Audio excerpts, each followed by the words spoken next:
Welcome to What's Your Home Worth, a WUSA9 report. I'm Larry Miller. How is it that the wood and the walls and the nails, right, that were used, how are they worth less than what they cost us? And every realtor said, we don't know that your house will sell for that price because it's not going to appraise for that in Prince George's County. I'm an older person, so throughout history they always said, communities that are primarily black are lower value, and I don't believe that. It is something that is very concerning. It seemed, based on what I read in the report, that you guys lay out the argument that this is a concerted, deliberate effort by some to disenfranchise marginalized communities. Would you agree with that statement? There's no question about it. It is intentional. And the more that we are able to really highlight this issue, to educate the public in general about what is happening, the more we will be able to be successful in fixing the problem. Things will change. We've got a lot of work to do. We wish things had been different. It started with a conversation and led us on a disturbing journey. Black homeowners said they noticed something suspicious about their home appraisals. And when we got to digging, we too confirmed something unusual is going on.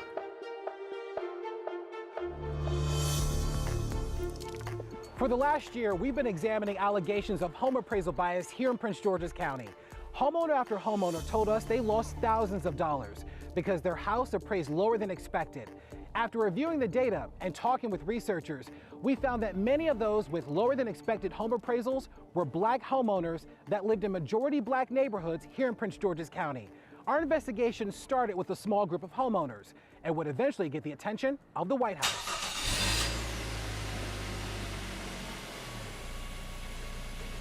I think Prince George's County has something very special. It's my son's bus. Hey, buddy. The greater Washington area can be so transient, and despite that, people, they come here, they can move from any part of the U.S. and decide to live here, and then they stay. And I think that's a rarity in this region. If you've not experienced Prince George's County, if you're not familiar with the area, if you don't spend time here, you're only taking the narratives that have been perpetuated. Prince George's County, Maryland is a majority-minority community. There's nearly 1 million people who call it home. With more than 60% of the population identifying as black, census data shows it's the most affluent African-American majority county in the country. Jacqueline Priestley is protective of the county. She's built her life here. She's built a business here. She even met her husband here, at church, no less. I was with my mom in church when Cassius and I met, and I was like, is he trying to, introduce himself on a personal level to me in church? And he was like, is it okay if I talk to you? And Jackie and Cassius would eventually build a life together in Prince George's County, including building a dream home filled with enough rooms for their 3 growing boys and extended family members. They purchased land in Bowie, paid for materials and other construction costs. It would total $1.8 million. But when the house had to be appraised to complete a home loan application, it would only appraise at $1.2 million. Something wasn't adding up. how is it that the wood and the walls and the nails, right, that were used, how are they worth less than what they cost us? When in neighboring counties, we're seeing that the exact same builder building the exact same size and type of home is worth twice as much as what our home cost to build. The Priestleys asked for the appraisal to be reconsidered. It would only inch up $100,000 more to $1.3 million. It still left them in the red, nearly $500,000. A similar scenario was playing out at their neighbor's house just a few doors down. We came here, and as soon as we opened the door, We knew. we were like, this is it. Absolutely. This is exactly, I didn't have to go a step further. This is exactly, it was that immediate. That immediate. A dramatic winding staircase like this would catch anyone's eye, and it did for the Taylors that were in the market for a new home back in 2015. So we purchased the home for $1.45 million. The pair was looking to expand their growing healthcare business. To complete the transaction, their assets had to be appraised to finalize the deal. It meant an appraiser would assess the value of their home, but the call they got from the bank wasn't the one they were anticipating. He said, Steve, I got some pretty bad news for you. that your home is not appraised for the value that you're estimating it as. Yeah. And I said, well, what is it? Just maybe a $50,000 to $100,000 less? He was like, no, more like $300,000 less than what you paid for it. Right. About $500,000 less than what you had estimated the value to be. That was a total shock. Yeah, and it could have been a deal killer. Luckily, they found another way to make the deal work, but the appraisal left them puzzled. How would a home they bought 4 years ago end up losing $500,000 in value during the height of the market frenzy in 2021? Kim remembered the call she got from a neighbor. I got a call in February of last year as the HOA president from one of our neighbors. Well, he was building a house, his family, their forever home at the top of the cul-de-sac. And of course, during your building process, you have to get an appraisal. And the appraisal that they got was about, I think, $500,000 or $600,000 less than what they were paying to build the house. You know, who's walking around with $400,000, $500,000, $600,000 in cash? A street lined with large homes, and homeowner after homeowner saying that the appraisals kept coming up short and by large sums. And so I called my friend Melanie Gamble. You know, she was on her way to becoming president of the Prince George's County Association of Realtors. And I said, what are your thoughts about this? She said, Kim, is going on all over the county. Coming up. If he's going through that decision making, there must be hundreds, dozens of others daily that are making the same decision. So what can we do about it? From problem to action, how suspicious home appraisals sparked a plan for change.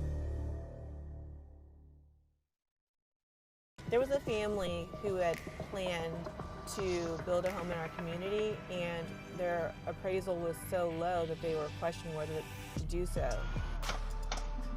And then another neighbor said, well, I got a lowball appraisal. And we're like, how is everyone getting lowballed?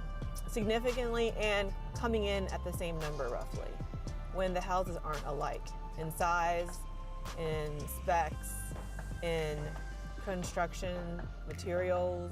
They were just different. They just weren't meant to be compared. When appraisers review a house, they typically use comparable houses within a particular neighborhood to justify the value that they've assigned. For instance, if I wanted to sell a 4-bedroom house in this neighborhood, the appraiser would typically use other 4-bedroom houses within a short distance to justify the value they've assigned to my house. Homeowners in this Bowie neighborhood tell me that just about every house kept appraising at roughly the same value, even though the majority of them are vastly different in terms of square footage, the number of rooms, and other amenities. When homeowners got wind of that, they realized they needed to act.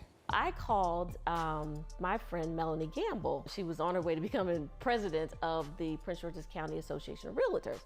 And I said, what are your thoughts about this? She said, Kim, is going on all over the county. I'm like, wow, okay. So what can we do about it, Melanie? So she called the National Fair Housing Alliance next. And we met with them several times. Then we started adding people, realtors. She reached out to an appraiser. I reached out to some of our other neighbors. Have you had this same experience? And then the ball started rolling. We started forming this group. Thanks again for joining us this morning. The group would call itself the Fair and Unbiased Appraisal Advocates, or FUA. They would even set up the website blackhomesmatter.org. It provided resources to other families on how to combat low appraisals or alleged bias. And I'm going to share with you a brief example of that. The group would eventually get in contact with senior Brookings Institute fellow Dr. Andre Perry. His scholarly research focused on the valuation of assets in Black communities. He said what these homeowners experience is part of a larger systemic problem. Our research shows that Black neighborhoods, particularly in the Prince George's County area, where they're losing about $48,000 of equity simply because of the color of their skin. It has widespread implications not only for municipalities, but for the state as a whole. Home appraisals are important because the homes are tied to property taxes. Property taxes fund local schools, fire departments, law enforcement, and a variety of local projects. If home values in a particular neighborhood are depressed, that means less money, less resources going to schools and public safety departments that rely on adequate funding. It also presents additional issues for homeowners. Lower home values limit equity or the value of a homeowner's interest in their home. Home equity can be used to pay for college, home improvements, or even start a business. That's the money people use to uplift themselves. When wealth is simply extracted simply because of the concentration or share of the black population in a particular neighborhood, you're really robbing people of a chance at the American dream. Everybody deserves a fair. That's something FUA wouldn't stand for.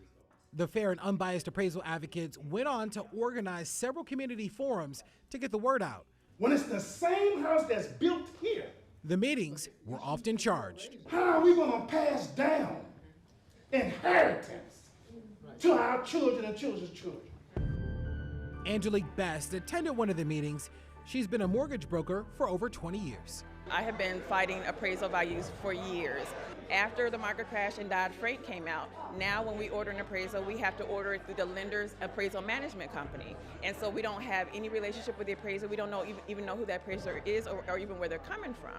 The Dodd-Frank Wall Street Reform and Consumer Protection Act passed in 2010, overhauling financial regulations and put in place safeguards to ensure what led to the 2008 housing crash didn't happen again. There may be some racial issues to that. I'm not even going to deny that that's probably a very, very big piece of it. And so consequently, when you have an appraiser that comes in low, it's extremely difficult to argue. Ayako Marsh has been an appraiser for the last 23 years. I live in D.C., but I appraise in Maryland and D.C. and Virginia. But my property is the same property across the bridge, same design, same updates, and it's worth double. So the location does matter. And even though we want to try to say we want to get away from that, it does matter. But researchers say appraisers share in the blame. An analysis from Redfin found appraisals can be problematic because they can perpetuate the cycle of racism by assigning lower values to homes in black neighborhoods than white neighborhoods. Coming up, things will change. Lawmakers and the Biden administration get involved in the fight for fair home appraisals. More on that when WUSA9 Reports returns.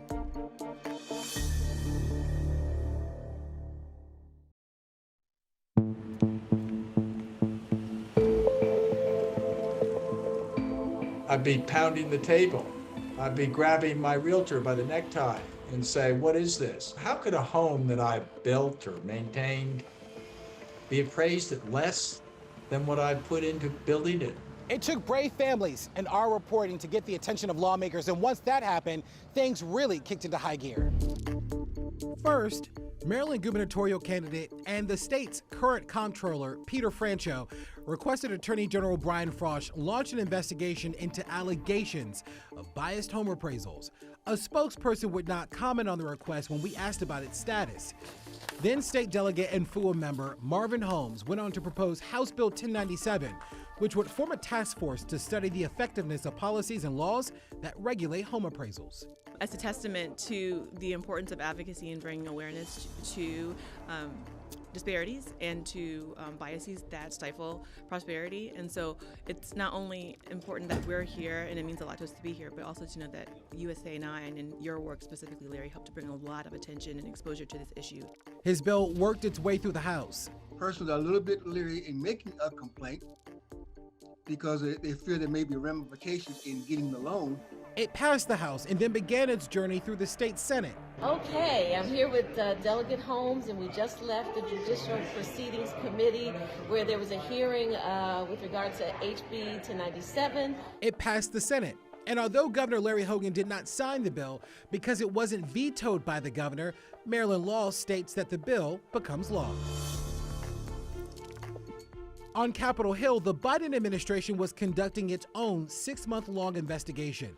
Secretary of Housing and Urban Development Marcia Fudge and White House Domestic Policy Advisor Susan Rice coordinated the PAVE Task Force, an interagency coalition that examined appraisal bias throughout the country. In its 58-page report, the task force added to research from institutions like the Brookings Institute, Redfin, and Freddie Mac, showing homes in majority black and brown neighborhoods were being devalued and by thousands of dollars. The more that we are able to really highlight this issue, to educate the public in general about what is happening, the more we will be able to be successful in fixing the problem. The report also detailed changes aimed at addressing appraisal bias, like requiring appraisers to complete anti-bias training, diversifying the appraisal workforce. That report show is 97% white and addressing potential bias and emerging technology-based valuation tools. We proudly live in Prince George's County, Maryland. At PAVE's news conference, the nation heard from Jacqueline Priestley and 2 other families affected by low home appraisals.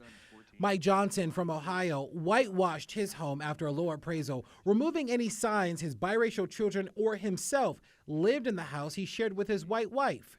He saw the value of his home jump a staggering $225,000 after erasing any connection to his house. We do everything by the book. We're good parents. We take care of our kids. And so to potentially be told that, you know, we don't qualify based off of the way our family looks was disheartening. Secretary of Housing and Urban Development, Marcia Fudge. There's no question about it. It is intentional.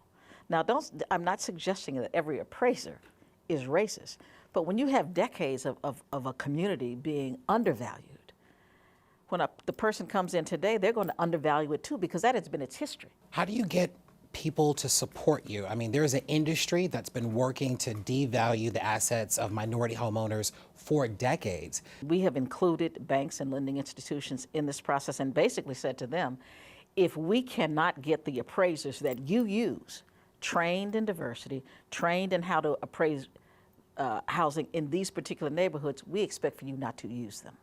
Secondly, what we have said is that every appraiser is to get a certain kind of training before they go out and appraise anywhere. And thirdly, the appraisal industry, because of our report, has admitted they have a problem. What does that measure of success look like for you when there are no issues of appraisal bias? Once we can get the industry to admit that they have a problem, to get them to start to bring in more diverse people to be appraisers, for us to really see them look at this from a lens that is a lens of equity. I mean, it's not going to happen overnight, but little by little, house by house, we're going to change it. Still to come, does your neighborhood feel at all a bit different now? Do you feel like the type of life that you're trying to give your boys is now going to be more equitable because of the work that you've been doing for the past 7 months? You know, they've been on this journey with us. Where the fight for justice in the home appraisal industry takes this group of activists to. Next.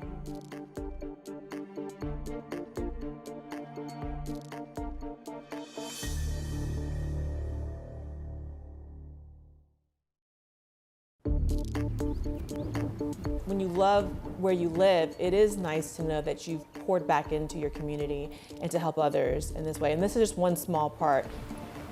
Whether or not the early action announced by the Biden administration is enough remains to be seen. But the journey for fair, unbiased home appraisals has shown that these incidents are happening all over the country, from Marion County, California in the west to Prince George's County, Maryland here in the east. Well, my hope is there are measures put in place that is able to sustain this work beyond the current administration. And then in terms of... As the fair and unbiased appraisal advocates, we're really proud of the attention that we've brought to misvalued appraisals here in Prince George's County. But from our perspective, we're just getting started. There's a lot of work ahead. For our children, you know, they've been on this journey with us. They ask questions, and Mommy, what's that meeting you're going to? Or how did you get invited to the White House? And 3. As a parent, it was an eye-opening experience to bring our children on this journey, to learn, to understand. It's painful, honestly, to have to explain what racial bias is, but more than anything, I'm encouraged because our children are able to see progress. So what's next for the fair and unbiased appraisal advocates? They say more work and a lot more forums. They have no intentions of slowing down until alleged appraisal bias is a thing of the past. And there's a lesson in all of this. When we speak up, find allies, and commit to a plan, anything is possible. I'm Larry Miller. Thanks so much for watching. We'll see you later.